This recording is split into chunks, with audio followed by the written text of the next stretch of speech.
Om Swastiastu. Baik teman-teman, kembali lagi bersama kami dalam channel Taksu Poleng. Nah, tidak lupa kami ucapkan terima kasih kepada teman-teman yang sudah selalu mensupport dan mendukung kegiatan kami dari Taksu Poleng. Terima kasih. Nah, ini juga ada teman-teman yang sudah nge-DM juga di Taksu Poleng. Kami mohon maaf sekali lagi, mungkin tidak bisa dibalas satu persatu karena mungkin keterbatasan dari admin juga nih, kesibukan dari admin. Nah teman-teman, kali ini kita akan membahas tentang Kanjeng Ratu Kidul dan Nyi Roro Kidul. Nah, apakah ini memang sosok yang sama atau yang berbeda? Mungkin nanti kita tanyakan kepada beli jerunya langsung. Nah, sebelum itu mungkin dari sejarah nih kita akan bahas dulu. Teman-teman, baik beli jeru. Tadi ini kan kita akan membahas tentang Kanjeng Ratu Kidul dan Nyi Ratu Kidul. Nah, apa beliau ini sosok yang sama apa berbeda? Berbeda. Karena kalau kita mengacu pada Kanjeng Ratu Kidul, beliau dalam mitologi Jawa karena beliau dalam mitologi Jawa, beliau adalah salah satu ciptaan dari disebut dengan Dewa Kaping Telu lah. Dewa Kaping Telu kalau di mitologi Jawa, bahwa ada 3 dewi yang menjadi cikal bakal kehidupan kita di Jawa atau Nusantara, disebut dengan Dewi Sri sebagai penguasa padi, kemudian Kanjeng Ratu Kidul sebagai penguasa laut, dan juga Dewi Saraswati sebagai ilmu pengetahuan. Seperti itu Jadi beliau adalah salah satu dari Dewa Kaping Telu dikatakan. Jadi kalau mengacu pada mitologi Jawa, bahwa Kanjeng Ratu Kidul adalah manifestasi daripada Sangkan Paraning Dumadi. Ada Tuhan itu sendiri selain menciptakan beliau lah. Kemudian kalau mengacu kepada Nyi Roro Kidul, itu mengacu pertama kan ada 2 sejarah yang pernah yang baca seperti beliau. Kebetulan yang pertama adalah dari Sunda beli. Jadi kisah di dataran Sunda itu disebut dengan Nyi Rara beli. Jadi beliaulah yang mengalami yang namanya proses bisa dikatakan diteluh oleh ibu tirinya beliau. Kemudian memiliki sakit kulit yang menahun, selalu bernanah bau. Itulah yang membuat beliau tuh bermeditasi di laut, sehingga dijadikanlah anak angkat oleh Kanjeng Ratu Kidul, hanya bergelar Nyi Roro Kidul. Dulu nama beliau adalah Rara. Oh, berarti jadi anak angkat dari Nyi Roro Kidul. Kalau kita mengacu pada sejarah itu beli. Kemudian dari kerajaan Galuh juga dikatakan beliau ada kerajaan Galuh yang pertama disebut dengan Prabu Sindu, kalau nggak salah itu yang baca itu. Beliau punya cucu lah.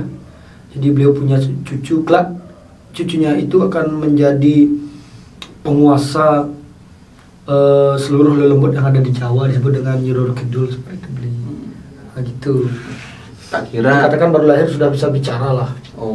Tak kira dari Nyi dan Kanjeng itu adalah satu yang sama, dari berbeda penyebutan. Beda. Nah, itu kan tadi Blejero menjelaskan sejarah di Jawa. Nah, di Blejero. Kalau kita di Bali, mengenal nggak sosok Kanjeng Ratu Kidul dan Nyi Roro Kidul ini? Jadi gini beli, kalau di Bali beli karena itu kan mitologi Jawa beli. Kemudian di Bali apakah mengenal Kanjeng Ratu Kidul? Sebenarnya enggak sih, karena beliau di Bali itu sudah punya tokoh sebagai manifestasi dari Tuhan. Kalau kita mengacu pada Weda adalah Hyang Baruna. Kemudian kalau di Bali penguasa lautan itu adalah Ratu Gede Mas Mencaleng, atau dalam samudra.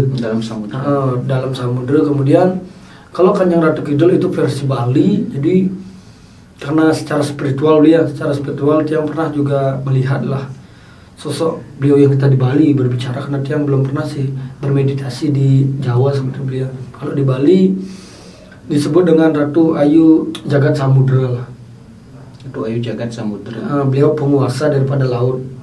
Apakah itu sama dengan Nyi Ratu Kidul? Saya rasa sih ya, cuma namanya beda. Kemudian karena tren sekarang beliau dipuja oleh masyarakat kita sampai di Bali beliau sebagai banyaklah tokoh-tokoh Bali juga memuja beliau, Kanjeng Ratu Kidul. Sekarang kan sedang booming ya trendsnya sekarang. Itu sah-sah aja sih menurut dia. Karena kenapa selama kita tidak meninggalkan yang namanya leluhur tradisi kita yang di Bali, pakem kita yang di Bali, kita sudah punya yang namanya dalam samudra, kita sudah punya Ratu Ayu Jagat Samudra, dan juga kita sudah boleh kita mau langsung nyuruh dulu, nggak apa-apa, nggak masalah. itu sah aja bicara ya. Saja. Nah, kalau berbicara tentang Kanjeng Ratu Kidul ini dan Ya. Nyi Roro Kidul ini kan identik dengan pakaian birunya. Hijau. Nah, hijaunya ya. Iya. Mungkin ada misteri apa sih dengan hijaunya? Hijau. Jadi gini, karena kalau kita hijau itu adalah kemakmuran beliau. Kemakmuran juga Dewi Danu kan dikatakan beliau kadang berpakaian kuning, kadang berpakaian hijau kan seperti itu. Kemudian Jagat Samudra juga kalau kita mengacu pada yang sudah kita jelaskan itu sejarah daripada Pura Pucak Wangu, kita sudah menjelaskan juga Ratu Ayu Sapu Jagat di saat beliau moksa berbusana serba hijau. Seperti itu kan. Jadi hijau itu adalah sesuatu pemelihara beliau. Itu identik dengan sangkara. Jadi beliau penguasa tumbuhan, penguasa binatang. Artinya apa? Beliau adalah memelihara rezeki kita, memelihara kehidupan kita. Seperti itu. Itulah identik hijau, karena itu baju istilahnya warna kesukaan beliau, dan juga berbeda antara pakaian daripada Kanjeng Ratu Kidul atau Bunda Ratu dengan Nyi Roro Kidul beli. Beda. Kalau Kanjeng Ratu Kidul dia hijaunya tuh hijau-hijau kebiruan kayak Tosca tuh beli. Kalau Nyi Roro Kidul dia hijaunya lebih ke hijau muda seperti warna stabilo, hijau stabilo, lebih ke arah sana dia. Kalau Kanjeng Ratu Kidul tuh hijaunya tuh mirip ke biru-biruan loh. Hijau tapi agak biru kan, seperti tutup-tutup. Ya. Nah, sekarang kan banyak nih yang mungkin yang pribadi nih belum memahami nih tentang pantai selatan ini belajar. Nah kan sosok beliau kan ada di, kalau pakai nalar nih kan ada di sosok di pantai selatan. Nah sekarang kita di sini juga mengucapkan toh di sini bukan pantai selatan seperti itu. Nah mungkin apa sih arti dari pantai selatan ini belajar? Jadi gini beli bahwa istana beliau kan memang di pantai selatan itu dataran kritis lah. Jadi di sanalah dikatakan diyakini sebagai pintu gerbang untuk bertemu kepada Kanjeng Ratu Kidul. Seperti itu beli. Kemudian apakah kita dari Bali kita bisa memuja, itu sah saja kok. Oh gitu. Itu bisa aja karena beliau itu tak terbatas lah. Seperti itu. Jadi cuma istilahnya seperti gini, kita istana beliau Ratu Gede Mas Pencalin di mana ya Nusa Penida. Apakah kita bisa buka dari Singaraja atau dari Buleleng? Bisa kok. Jadi itu gininya ya. Istilahnya istana beliau ada di sana. Berarti istilah pantai selatan itu memang tempat kita mengacu ke daripada Mataram lah. Nanti kita akan bahas bagaimana sejarah Mataram Islam. Oh gitu. Dari sanalah asal usulnya cerita daripada Kanjeng Ratu Kidul, Nyi Roro Kidul. Nah ini juga menarik beli jeruk. Kan ada nih banyak sekarang kan seperti yang sedang naik daun nih, yang banyak yang memuja dari Nyi Roro Kidul ini, Kanjeng Ratu Kidul ya. Nah mungkin banyak yang mengatakan bahwasanya banyak yang menikah dengan Nyi Roro Kidul, itu istilahnya kan. Nak Ragani nak nikah dengan Nyi Roro Kidul. Nah mungkin mana nih pandangan Bijeru? Jadi gini, sebelum saya menjawab tentang pertanyaan beli, Tiang istilahnya sedikit bercerita lah, berdongeng lah. Semoga apa yang Tiang ceritakan ini mampu menjadi jimat, dalam artian mampu menjawab pertanyaan-pertanyaan dari teman-teman semua lah. Bahwa dulu seperti itu beli, bahwa kita mengacu pada kerajaan Galuh. Jadi itulah ada salah satu keturunan dari Raja Galuh, dia mempunyai anak yang saya jelaskan tadi baru lahir sudah bisa bicara. Kelak dia akan menjadi pendamping daripada tokoh-tokoh Muslim Nusantara. Kemudian mengaculah kepada pendiri daripada Mataram Islam, disebut dengan Panembahan Senopati kan. Jadi beliau ingin menguasai kerajaan-kerajaan yang ada di Jawa. Kemudian beliau tapakumkum atau meditasi di dalam air. Jadi beliau pertama tapakumkum, kemudian ada tapangeli. Tapangeli itu adalah beliau berenang. Jadi setelah beliau tapakumkum, beliau berdiam diri di suatu air, di tempatnya di sungai. Kemudian setelah selesai beliau lulus dari tapakumkum, beliau lanjutkan tapangeli. Jadi beliau berenang menuju muara, menuju laut. Sampai beliau di laut, beliau menemukan yang namanya ada bongkahan karang, beliau duduk di sana, beliau bermeditasi di sana. Kemudian istana daripada Kanjeng Ratu Kidul ini porak-poranda lah, bergoyang karena kehebatan daripada tapa beliau kan, muncul Kanjeng Ratu Kidul, kemudian ketemu dengan Panembahan Senopati. Adalah suatu perjanjian bahwa beliau tuh mau istilahnya menikah dengan Senopati, Panembahan Senopati, dan sampai keturunan beliau sampai Amangkubuwono ke-9 kalau nggak salah. Karena penerus dari Mataram Islam itu adalah Yogyakarta, Kesultanan Yogyakarta sampai sekarang kan masih. Dan juga sampai sekarang juga Kesultanan Yogyakarta masih menerapkan bagaimana itu tari Kanjeng Ratu Kidul, bagaimana juga larung-larung saji kan, seperti itu beli. Bahwa secara spiritual kalau kita lihat beliau itu nikah bukan berarti nikah secara biologis beli. Secara spiritual beli. Kenapa? Karena banyak sekarang orang-orang yang mengatakan saya menikah dengan Kanjeng Ratu Kidul, saya menikah dengan Kanjeng Ratu Kidul, seolah kok beliau kayak pelegal gitu. Dan saya tidak setuju. Jujur saya tidak setuju. Kenapa? Karena saya sangat menghormati apa itu mitologi kepercayaan, meskipun itu kepercayaan Sunda, kepercayaan Jawa, saya sangat menghormati seperti itu. Karena di Bali juga ada tradisi seperti itu teman-teman. Taksu Poleng ada istilahnya masa kapan atau menikah. Jadi kalau tiang ini punya tapakan, punya seperti apa namanya rangde barong, sebelum tiang ini boleh menarikan itu, saya ada proses yang namanya masa kapan. Nah, ada proses mabiakawan, ada proses pernikahan lah. Pernikahan secara spiritual maksudnya adalah untuk mensinkronkan dimensi, untuk mensinkronkan frekuensi lah. Oh iya. Jadi untuk mensinkronkan frekuensi antara pemuja yang dipuja. Sama seperti Panembahan Senopati, kemudian keturunan daripada beliau Amangkubuwono. Jadi beliau tuh dikatakan bahwa Kanjeng Ratu Kidul itu adalah sebagai pamongmo, sebagai pelindung, sebagai penuntun lah raja-raja Kesultanan Mataram itu untuk mendapatkan kekuasaan, kejayaan seperti itu. Seperti juga Presiden kita Insinyur Soekarno, beliau juga dikatakan memiliki hubungan sampai beliau juga punya kamar khusus. Jadi kamar khusus ini bukan untuk berhubungan badan, sekali lagi sementara lain bahwa kenapa? Karena dalam konsep spiritual jika kita ingin istilahnya bertemu dengan sosok luhur, kita harus sendiri dan harus di tempat yang memang steril. Dalam artian apa? Tempat ini harus steril, tidak boleh ada istri seperti itu. Bukan kita tidak percaya dengan istri, enggak, takutnya nanti ada tempelan. Ada roh-roh yang nempel di istri yang mendengarkan perbincangan kita. Makanya ini perlu ruang khusus karena takutnya nanti astral mendengarkan wejangan itu, astral itu lebih sakti daripada kita. Seperti itu. Sama juga kita di Bali ada Babadang yang dirata, bagaimana di saat beliau tapi pukulun kitiang bertarling sedang yang dirata, beliau mau upet gale atau memoksakan anak beliau yaitu Subawa, beliau Dewa Ayu Subawa atau sekarang disebut dengan Ratu Ayu Mas Melanting, didengarkanlah oleh cacing tanah. Dan di saat itu cacing tanah berubah wujud menjadi manusia, disebut dengan hibrid. Nah inilah hal-hal yang tidak diinginkan oleh tokoh-tokoh spiritual kita dulu. Makanya perlu tempat khusus, dalam artian tempat untuk melakukan olah batin seperti itu, tempat untuk melakukan olah batin ditempa beliau oleh Kanjeng Ratu Kidul, yang nantinya apa yang harus dilakukan seperti itu. Karena kerajaan yang kuat adalah kerajaan yang mampu menguasai lautan.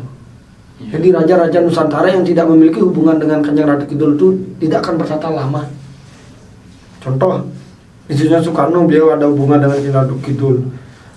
Soeharto kan memiliki hubungan. Itulah dalam artian hubungan Jenderal Sudirman. Jadi ada hubungan dalam artian apa? Bahwa Kanjeng Ratu Kidul itu adalah merupakan pamongmong, sekali lagi penuntun raja-raja Mataram Islam, juga raja-raja Nusantara yang dijadikan sebagai pedoman untuk melaksanakan titah atau tugasnya sebagai seorang pemimpin.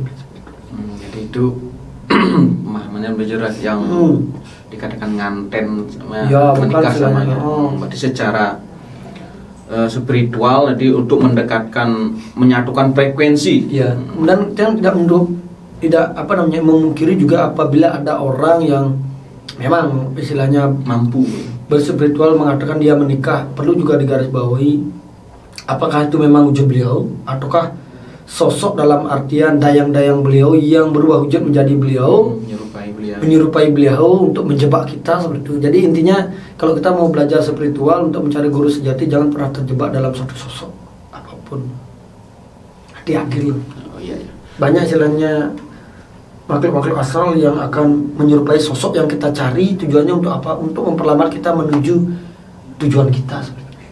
Ya, mungkin itu teman-teman bisa jadi sedikit bahan nih untuk kalau mungkin teman-teman untuk meningkatkan spiritual mungkin agak lebih hati-hati kalau mentok ketemu sosok. Ya, hati-hati dulu, hati-hati telaan pelan-pelan. Nah, itu kan tadi secara ini kan dari cerita masyarakat ke pengantenan itu. Nah, kalau sebenarnya bisa nggak kita bertemu dengan beliau dan bagaimana caranya? Ya, kalau bertemu dengan beliau Kanjeng Ratu Kidul itu bisa. Sama juga kalau kita bertemu dengan Nyi Roro Kidul itu juga bisa. Jadi kenapa? Karena beliau itu kan maha pemurah. Tergantung kita satu siap mental, cara bertemu kan siap mental. Kemudian sering olah ragu spiritual, ya tidak sembarang orang sih mampu beliau. Kalau nanti kita ditemukan oleh dayang-dayangnya ya mungkin. Karena itu perlu proses olah batin teman-teman harus mengikhlaskan diri dalam artian apa? Ego-ego yang ada dalam diri itu dihilangkan dulu. Karena biasanya kalau ketemu dengan beliau bulan naik dalam artian itu purnama, beliau adalah menjadi wanita yang sangat cantik. Tapi kalau sudah bulan mati atau bulan turun atau tilam seperti itu beliau seperti nenek tua lah. Itu memang seperti itu ya. Nanti memang sekali lagi ditegaskan memang benar adanya itu. Ya, itu bukan istilahnya dongeng dulu gitu. Bukan mitos dengan mereka ya. Ya, itu benar. Jadi cara bertemu kita berbicara lah itu untuk orang-orang yang memang tidak memiliki dalam tanda kutip tidak sering olah ragu spiritual. Mungkin cara satunya adalah bertemu di mimpi. Jadi bertemu di mimpi itu menggunakan yang namanya kantil, teman-teman. Kantil itu kalau tidak tahu kantil, bunga cempaka yang belum kembang. Ya, belum cempaka yang masih pucuk itu ambil jumlah ganjil lah, 3, 5 dan bebas. Kemudian melati itu jumlah ganjil juga sama kenanga. Itu beli nanti taruh itu di bawah bantal. Kemudian teman-teman niatkan kepada bertemu beliau. Niatkan dulu kepada saudara kita, kan nanti saudara kita sebagai penghubung lah. Ya, kita mohon kepada saudara kita.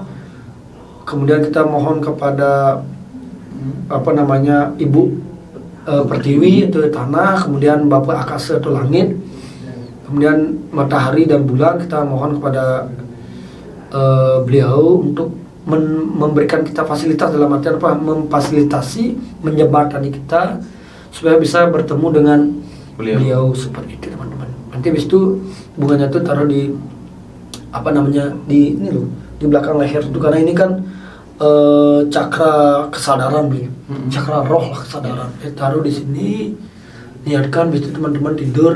Kalau bisa sih nanti istilahnya saat kita sudah membersih lah, udah habis mandi keramas, mandi besar lah keramas, tidur. Semoga lah ketemu, ya biasanya ketemu banyak yang istilahnya kasih tahu dan berhasil lah. Jadi mungkin teman-teman itu bisa setidaknya jadi referensi sedikit nih buat teman-teman mungkin yang kepingin ketemu beliau, mungkin bisa dilakukan ya seperti tadi Beli Jeruk katakan. Nah, mudah-mudahan bisa terwujudkan seperti itu.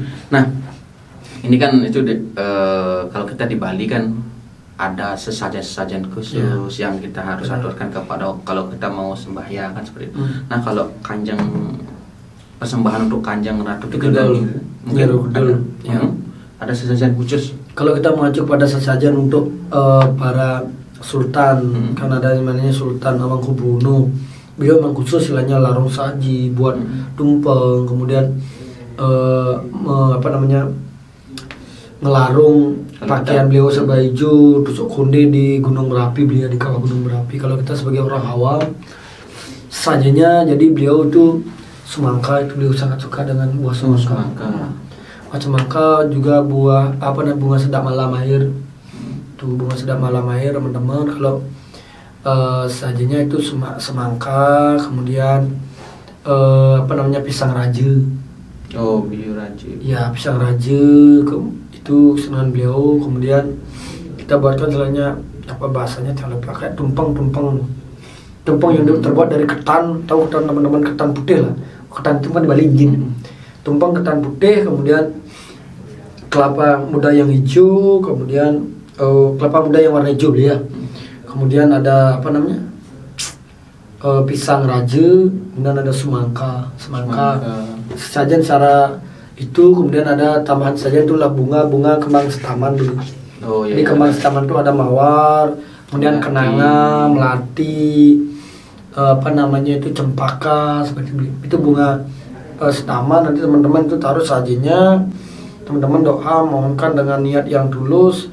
Teman-teman ingin ketemu beliau dalam artian janganlah ketemu kita minta kekayaan dalam tanda kutip yang negatif, enggak seperti itu. Karena sekali lagi Kanjeng Ratu Kidul dan dari Ratu Kidul setahu dia tidak pernah mengajarkan kita untuk menjadi pemalas dalam artian kita untuk meminta pesugihan, enggak ada kok. Nah, itu udah karena kan yang jadi banyak tanya bagi teman-teman kan gitu.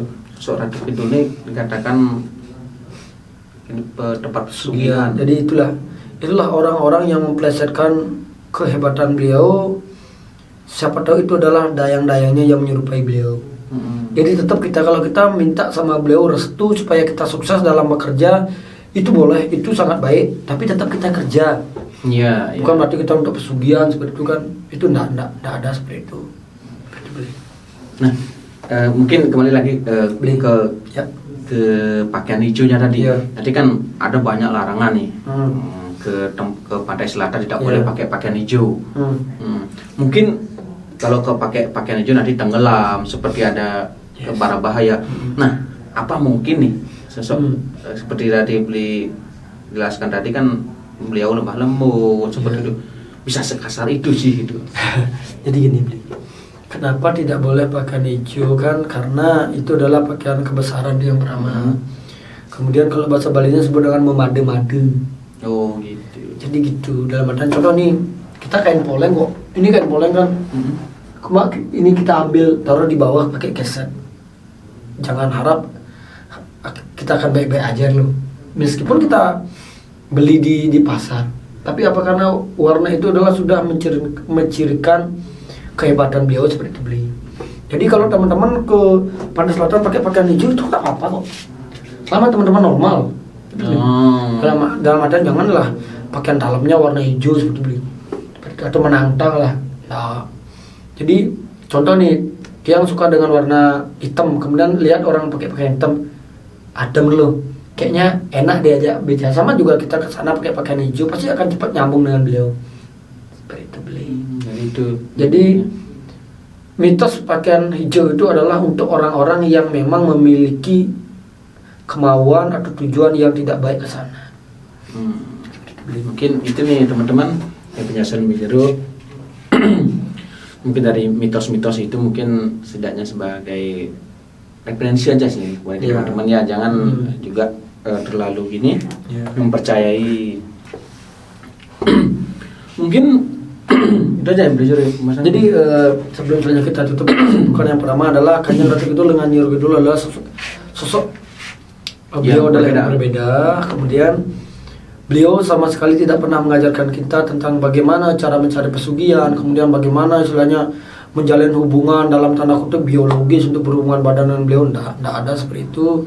Hati-hati, banyak sekarang doktrin-doktrin dari orang luar untuk menjatuhkan jati diri kita sebagai bangsa Nusantara, untuk menenggelamkan tokoh-tokoh pemujaan kita di Nusantara. Banyak dewa-dewa mitologi kita sebagai orang Nusantara, sebagai orang Bali yang sedang ditenggelamkan untuk dimasukkan lagi tokoh-tokoh dari budaya luar yang dikatakan memiliki kekuatan jauh lebih hebat daripada leluhur kita Nusantara. Jadi sekali lagi kalau menurut yang teman-teman tetap kuat, teman-teman tetap yakin dengan apa yang sudah diwariskan oleh leluhur Nusantara, karena beliaulah yang merupakan sentral pelindung kita di Nusantara. Jadi intinya di mana bumi dipijak, di sana langit dijunjung. Jangan pernah mengkhianati bumi pertiwi untuk membanggakan tanah orang lain.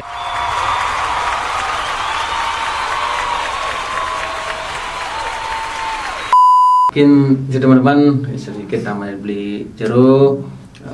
Dari kesimpulan tadi pembahasan kita mengenai tentang Kajang Ratu Kidul dan Nyi Roro Kidul ini, sekali lagi di sini kami bukan menggurui, di sini kami mencoba sharing dari beberapa sumber yang beli jeruk baca begitu. Kita di sini sharing saling menguatkan. Itu juga nantinya apabila teman-teman memiliki referensi yang lebih dari mungkin dari penjelasan beli jeruk, bisa di komen, bisa di DM. Kita di sini saling berbagi. Sekali lagi di sini kami mohon maaf apabila ada kesalahan kata mungkin dari penjelasan kami. Ingat teman-teman, like, share dan subscribe channel kami Taksu Poleng agar kami terus bisa berkarya. Akhir kata kita tutup dengan para mesanti. Om Santi Santi Santi Om.